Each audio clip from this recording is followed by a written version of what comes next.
Okay. 5, 4, 3. It's the first key of the day.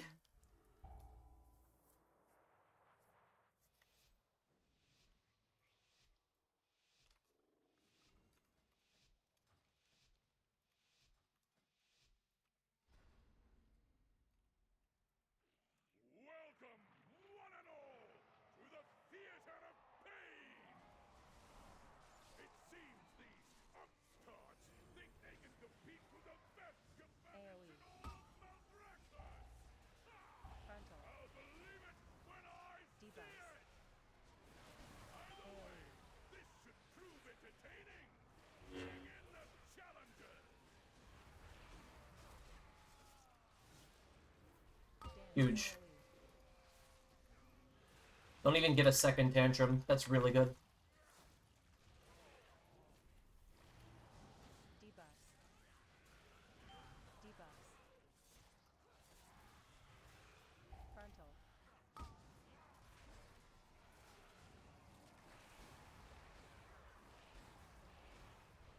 Set my focus marker for Sathel. There's no other cast to interrupt, so there's no reason not to. Frontal. AoE.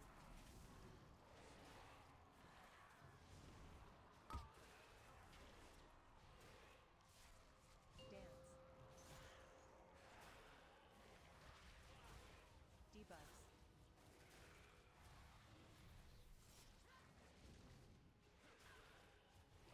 Debuffs. Frontal.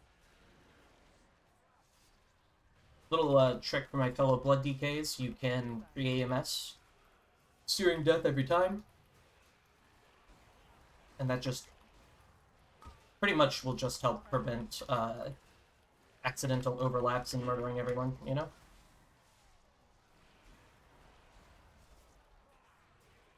Debuffs. Dance.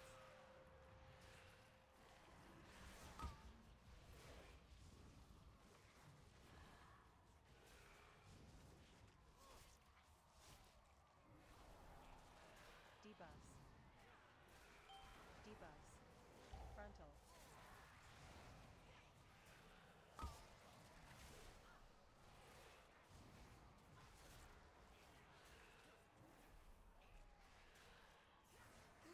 Now, normally, Frontal. you use Bone Storm on cooldown, especially during Dancing Rune Weapon. Because I know that the RP is coming up after this specific pool, Dance. what we're going to do instead is we're going to keep Bone Storm and we're going to use it to gain Bone Shield stacks, and basically just make sure we don't lose them between the pools here. So like you can see, the RP is going to cause us to lose them. What a disappointment! We're about to get pulled up. And I'll just go ahead and use my Bone Storm now. I lose out on some damage, but I still get the CDR, which is why I popped Dancing Rune Weapon towards the end there. Preliminaries are over. The real trials can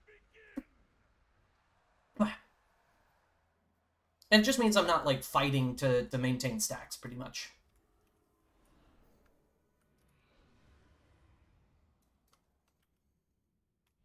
New challenges. We'll see how long you can last.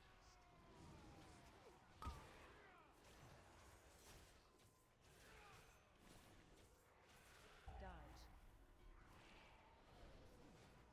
Dodge. Too far away.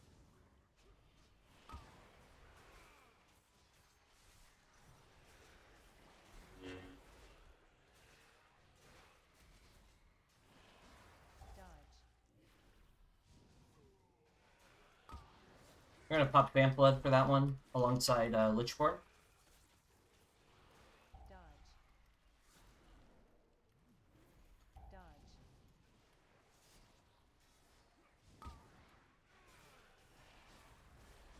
Now, Dancing Rune Weapon actually does most of the work during Savage Flurry, if you have it up. Dodge. The only issue with this guy is you don't have a good way to, like, keep it up.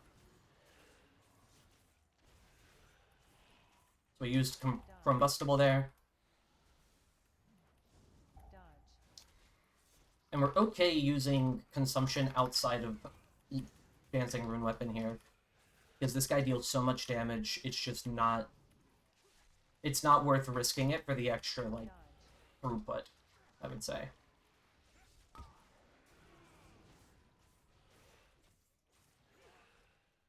Okay.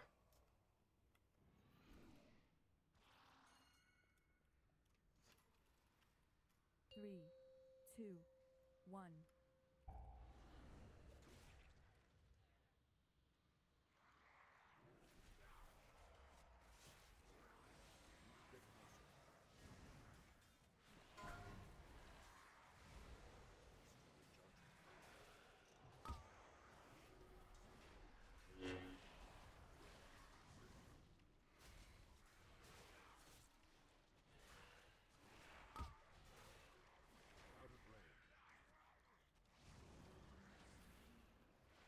We control the Arbalest there just long enough to guarantee that we don't have any issues.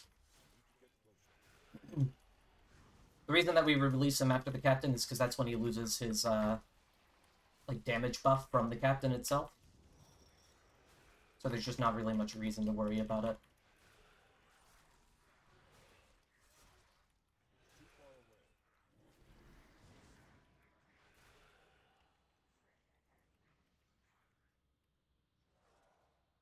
Three, two, one.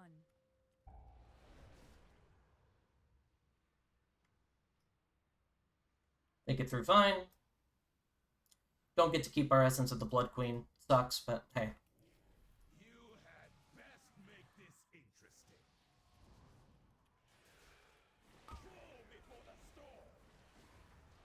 Dancing Rune Weapon can parry this, which makes it not like a bad defensive as an option there. Frontal.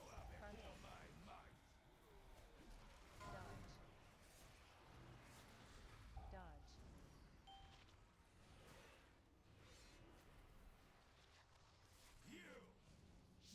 I forgot I didn't have Death's Advance. I was in that intentionally. Wanted to maintain uptime, but obviously if you don't have Death's Advance, you're kind of just taking damage for no reason. Go ahead and use Dancing Rune Weapon here. We're going to try and burst this banner down as quick as we can. Frontal. Dodge. Banner's down. Dodge.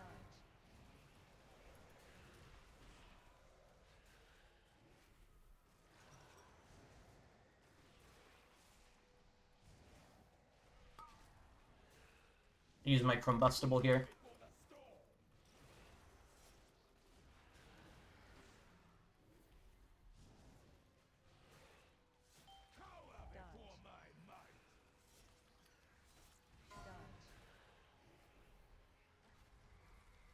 Frontal.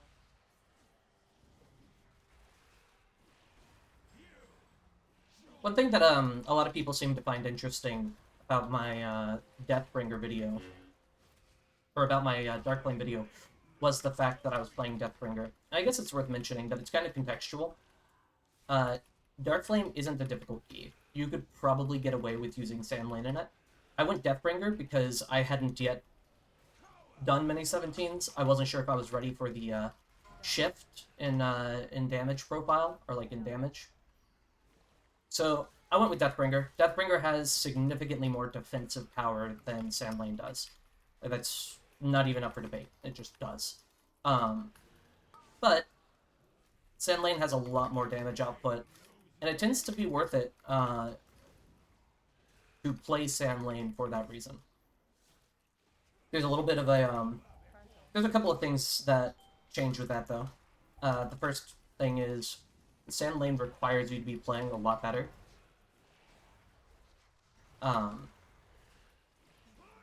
It also requires you to be very good at micromanaging your buffs. Whenever I initially started, like, raiding this season, for example, I was frequently within, like, gray parse or green parse level for eye level. Part of that was because I had just such a high eye level. But another part of that is that there were a lot of people who just understood Sand Lane better than me. I didn't understand things like the consumption interaction.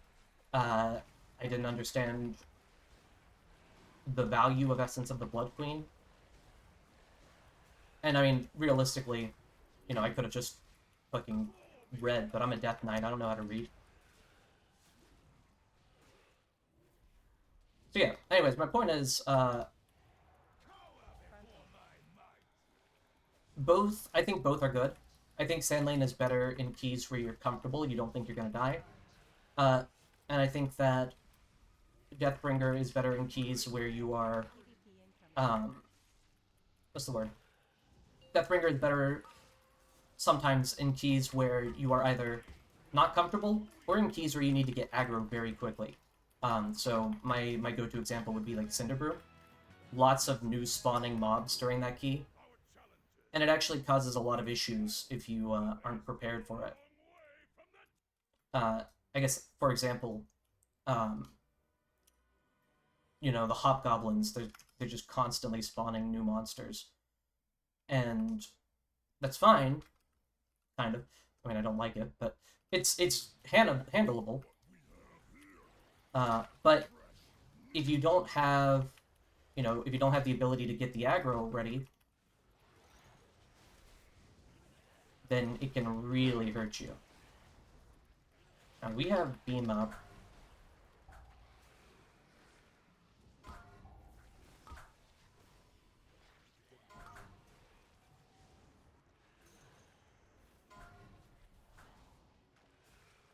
Starting to run a little bit dry here. I think we're okay. A little close. I ended up dropping Bone Shield. That's another buff that you need to manage while you need to manage effectively while playing Sand Lane. Bone Shield's a little easier, but you know, you don't really think about it, but Deathbringer doesn't really manage Bone Shield stacks. Like, your procs with Deathbringer, they prefer you to have they prefer you to use, like, Marrow Rend frequently. Whereas Sand Lane, it's significantly less so. You're trying your best to minimize the amount of Marrow Rend that you're casting. I don't think it really makes a difference. I could have done this faster. I'm a pussy. But yeah, no, Sand Lane wants you to minimize the amount that you're, like, building up Bone Shield stacks, because you just need to get as many Heart Strike procs as possible. I think both are good. Both are valid. But they're, like, different. They're different characters. They're different types entirely. Now we're coming down here. We're not pulling the second set, because we want this Sludge Spewer down ASAP before we do anything. Sludge Spewer is the most dangerous mob in here by far. Well, the Gas Bag is the most dangerous, but the Sludge Spewer is up there for sure. Dodge.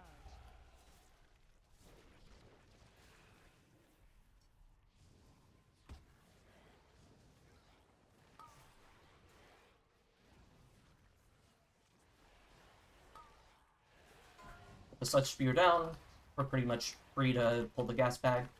These Leapers hurt quite a bit, so I'm going to put out an AMZ, help out my party with living. I'm going to move a little further in. I kind of running out of space here, you know? Dodge. But that's like one of the key things about playing any tank, really, is your responsibility is you're setting up your players or your team to have the least chance of failure, even if they're not playing their best. Which is like a weird thing, but like it's a fundamental tenet of being a tank, I'd say.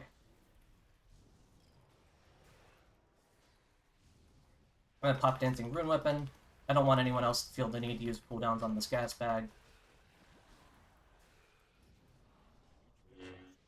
And then, once that pack is dead, once that Gas Bag is dead, we are okay to move forward. Now, I have a stack of Decaying Strike here. That disease reduces your maximum HP. I also don't have Foul Bulwark this key because I wanted to have Tightening Grasp, which means that I have to be very careful whenever that disease has been applied. So the way that I sort of managed that is I just used my Trinket for that. Icebound Fortitude for the next Tinder Rising smash. You can parry Decaying Strike. You can also AMS it if you're paying attention. So it is not like a difficult thing to handle if you got your head on the swivel. Now, this boss in particular isn't the most scary for a tank. It isn't free though. You need to be using your defensives, especially if you're not taking Foul Bulwark, because as you can see, my max HP, even with Rune Tap there, I was pretty low. Like it was a little spooky. You know, we're not trying to accidentally cause anyone to fail here.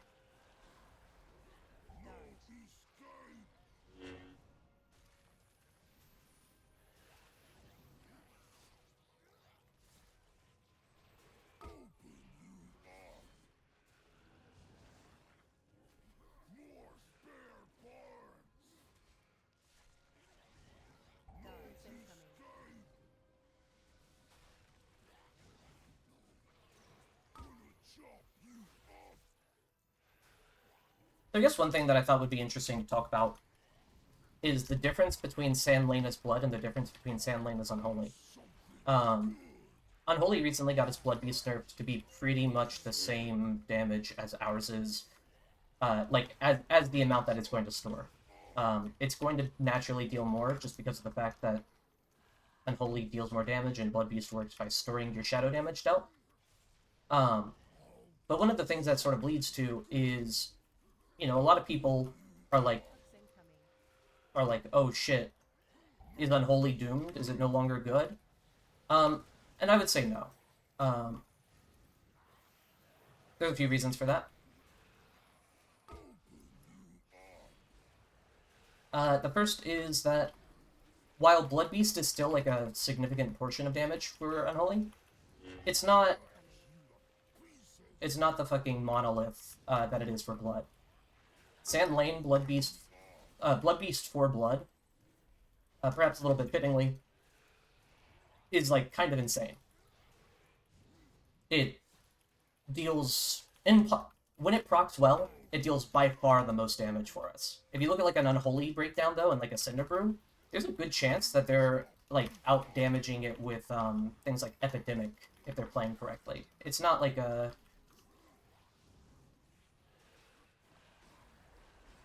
It's not like they're one source of damage or anything like that by any means.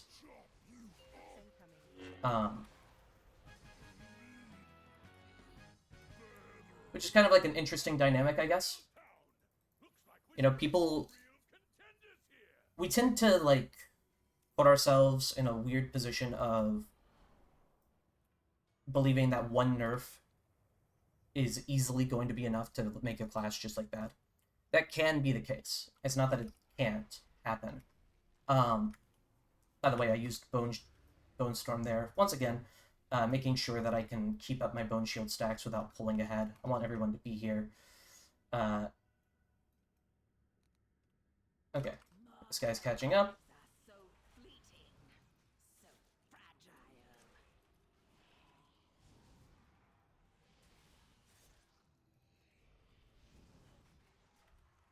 Getting a little bit of, what's the word? Blood boil action? Yeah.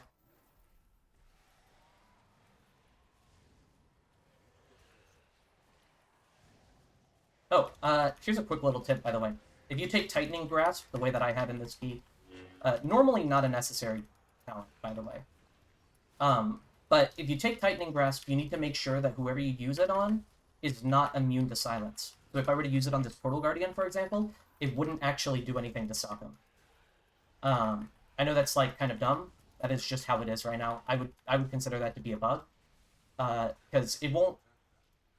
In theory, you would think that it should stop everyone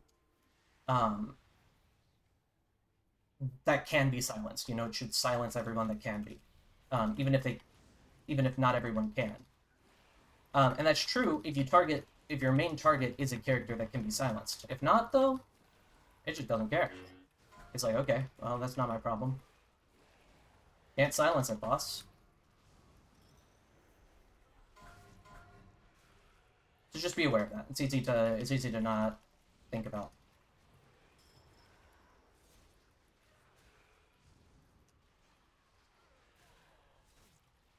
This next pool is the #1 killer of pugs, I would say. So we're going to try and keep it a little bit more simple.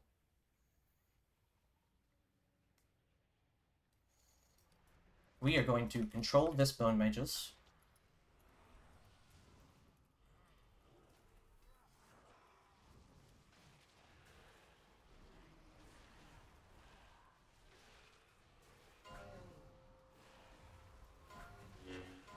Now, after this, we see that the group's got a mass silence going on. It means there's no need for me to use mine. And we're just going to let these Soulbinders sort of whittle down.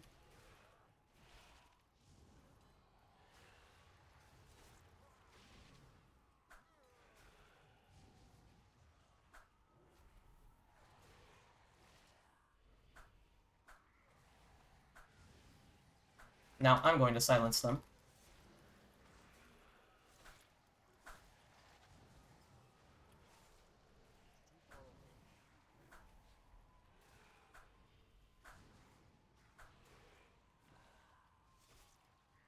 It's fine for me to get Bone Speared here.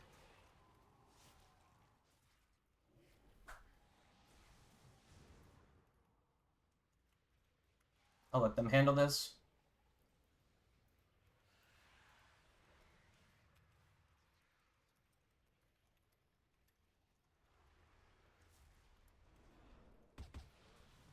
I get one kick there.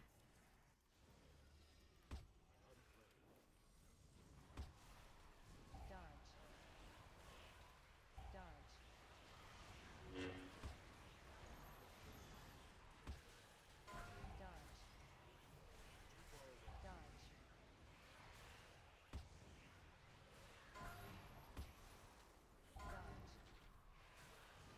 Dodge. Dodge. Dodge.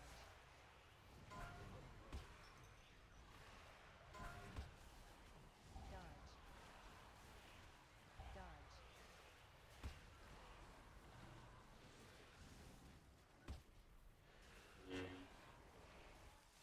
Now, this is actually one of the most chill pools, in my opinion. I think this is just like vibing. As long as they don't waste their kicks, it's very hard to die on here. And as long as they don't, kick death ones. Not see you. I'm not going to bother explaining why I'm not going to control undead to them. But pretty much what it comes down to is control undead, in this dungeon especially, can be really buggy. I want to use it. Dodge. I want to use control undead as like a way to reduce the amount of kicks in the group. I try not to use it as something that I expect to get like consistent damage value out of. I know that seems a little weird, like a strange way to handle it, because those don't get me wrong, Bone Mages do a lot of damage. But basically what it comes down to is, Dodge. with this route, if that Bone Mage dies, or not dies, if that Bone Mage disappears, or like goes back to the platform, you do not time. That seems a little harsh, but no. That Bone Mage is the very last piece to the puzzle of getting perfect percent. So, losing it, key's over. You can kind of get away with it maybe on like a lower one, but in a 17, even if it's not your fault, even if it bugs out, you have ended the key. So, I don't use it. Not for that purpose anyways. Control Undead's a good way to stop kicks. It's best used, I guess, like a Demon Hunter in prison. If anything. Debuff. Hands.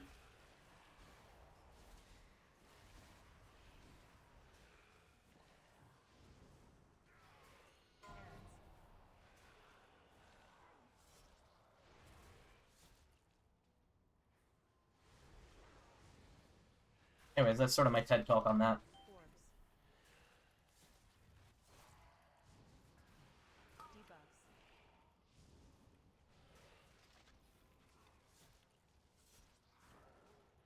Oh, he dies. Torch. I can get him back up, though.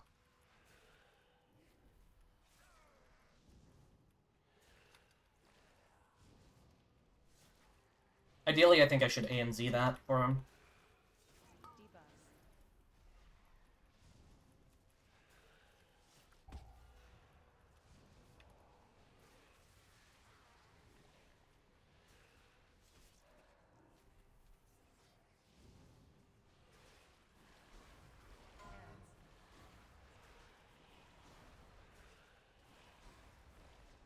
Hands. Orbs. Debuffs.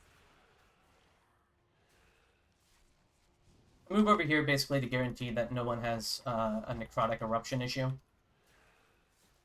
Realistically, it's not that hard to avoid, but like I said, I want to reduce the amount that players can mess up, because especially in these stressful, like, high-level keys where one mistake can ruin everything, it really is better safe than sorry. Like, I'm not losing time by this.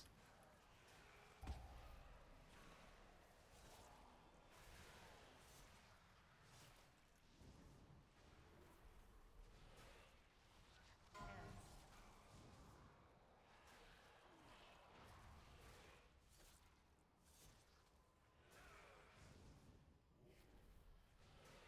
Orbs.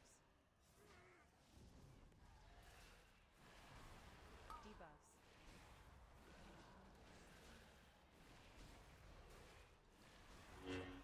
Perhaps I can make use of you later.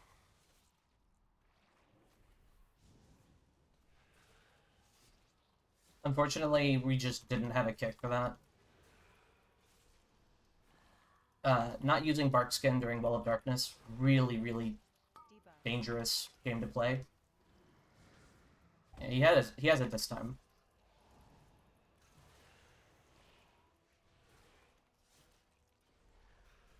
Hands.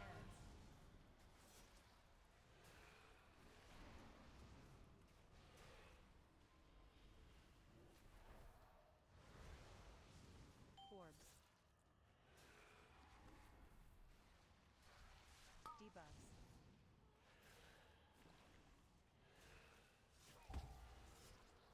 One problem with this, though, is it does mean that we have used pretty much all of our B-reses on this guy.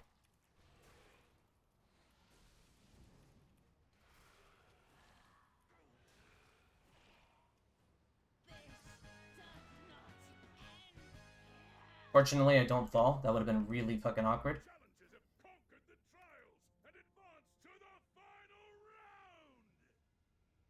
Return to the central chamber.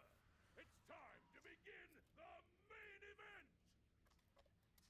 Soldiers of Maldraxxus!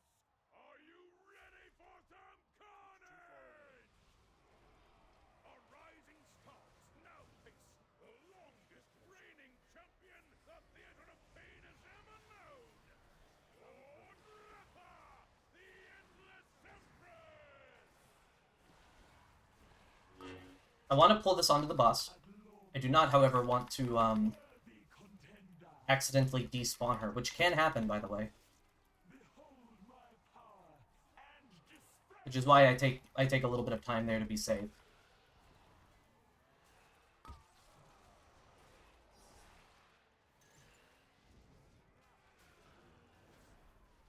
My magic reaches beyond your mortal ken. Death itself demands your souls.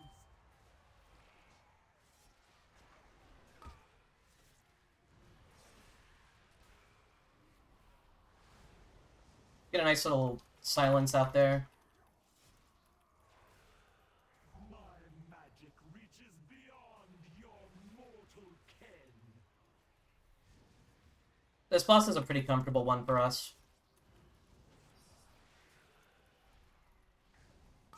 Death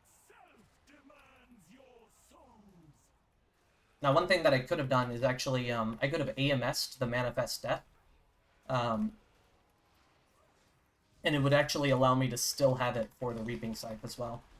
That's what I'm going to try and do here. At the end of the Dark Devastation is when your window is. She takes a sec, and then now you can. And that should give me just enough time to reduce the damage of Reaping Scythe there.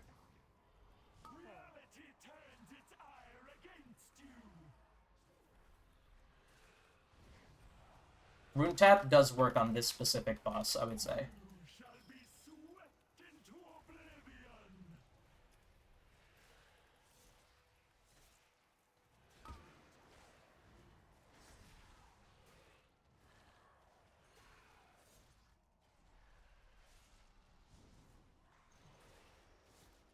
Your wanton slaughter will be returned tenfold. So remind them that that we need a defensive for that.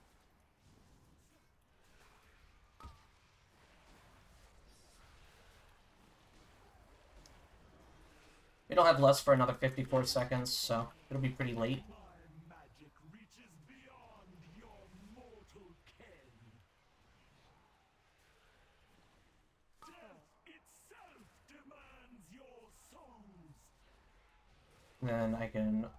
use this right about here.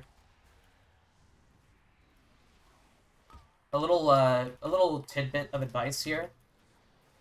Even if the timeline says that she's going to use Reaping Scythe on you sooner, she always does it after Manifest Death. Which is why I felt comfortable holding my AMS. I know it sounds weird. It is kind of a scary thing as well. If you're not comfortable with the timers on this fight, then do not do it, I would say. I'll put out an AMZ here, because I know that this fight hurts quite a bit. You shall be swept into oblivion.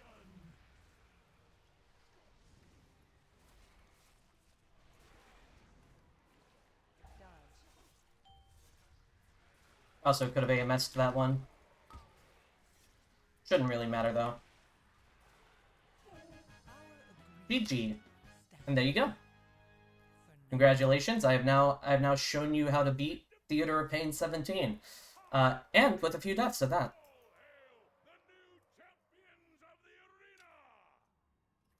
Victory and glory are yours! May you fight forever! Give them a big smiley face there. I got a friend request. Don't know who this is, but sure. Oh, I'm getting some friend requests.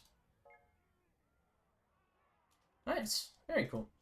The mage left a little bit too quick for me to use that port, but it's okay. Baited by port. Oh, yo.